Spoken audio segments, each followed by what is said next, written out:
এটা সম্পৰ্ক জীয়াই ৰাখিবলৈ সময় আৰু সন্মানৰ বহুত প্ৰয়োজন। তুমি যদি তোমাৰ দুৰ্বলতা সকলোৰে আগত প্ৰকাশ কৰা, তোমাক সকলোৱে দুখতেই পেলাব। গতিকে যিজন যেনেকুৱা তাৰ লগত তেনেকুৱাই হ'ব শিকা।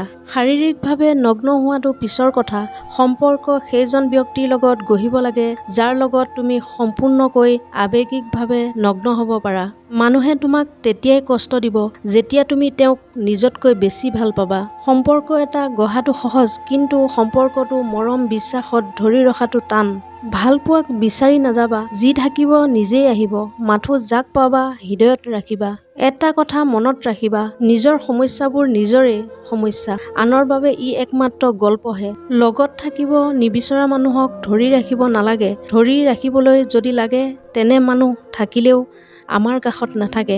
ভুলটো সৰু হওক বা ডাঙৰ, সেই ভুলটো লক্ষ্য কৰিবা, কাৰণ সদায় ভুলটো সৰু হৈ নাথাকে। কেতিয়াবা সৰু বুলি এৰি দিয়া ভুলটোৱে ডাঙৰ ক্ষতি কৰিব পাৰে।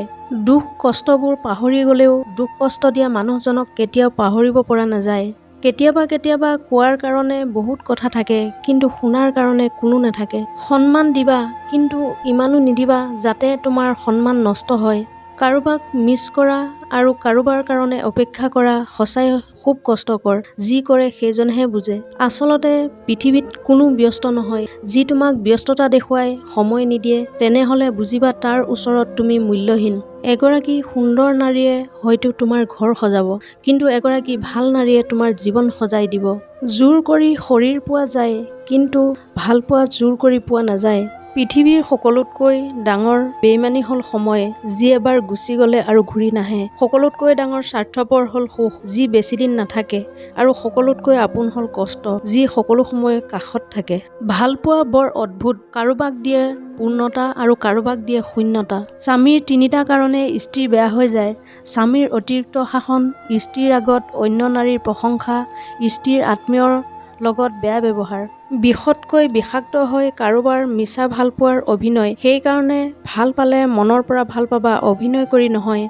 বয়স যেতিয়া 30 বছৰ হ'ব, তেতিয়া 7টা বিষয় অৱশ্যে আপুনি গুৰুত্ব দিব লাগিব। ভৱিষ্যতৰ কাৰণে টকা জমা কৰা আৰম্ভ কৰা, নিজৰ স্বাস্থ্যৰ প্ৰতি যত্ন লোৱা আৰম্ভ কৰা, যি আপোনাক গুৰুত্ব নিদিয়ে তাৰ লগত মিলা-মিছা কম কৰি দিয়া, যি আপোনাৰ যত্ন লয় তাৰ লগত মিলা-মিছা বঢ়াই দিয়া, প্ৰতিদিনে নিজৰ অভিজ্ঞতা কামত চকু দিয়া, বৰ্তমান অৱস্থাতকৈ নিজকে উন্নত কৰা চকু দিয়া, সকলোতকৈ গুৰুত্বপূৰ্ণ সকলো সময় নিজৰ প্ৰতি আৰু কাষৰ মানুহৰ প্ৰতি সময় উলিওৱা।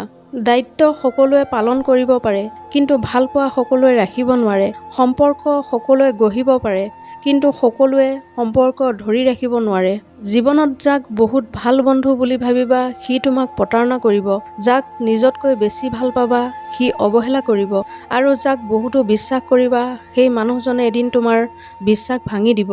কোনোবাই তোমাক পচন্দ কৰিব, সেই আশাত নিজকে কেতিয়াও পৰিৱৰ্তন নকৰিবা। তুমি যেনেকুৱা আছা তেনেকুৱাই থাকিব চেষ্টা কৰা। যি তোমাক সঁচা অৰ্থত ভাল পাব, সি সঁচা অৰ্থত তোমাক মানি ল'ব। দুখ চিন্তা দূৰ কৰাৰ একমাত্ৰ উপায় হ'ল নিজকে কামৰ মাজত ব্যস্ত ৰাখা। এনেধৰণৰ মটিভেশ্যনেল ভিডিঅ' পাই থাকিবলৈ মোৰ চেনেলটো ছাবস্ক্ৰাইব কৰি ৰাখিবলৈ নাপাহৰিব।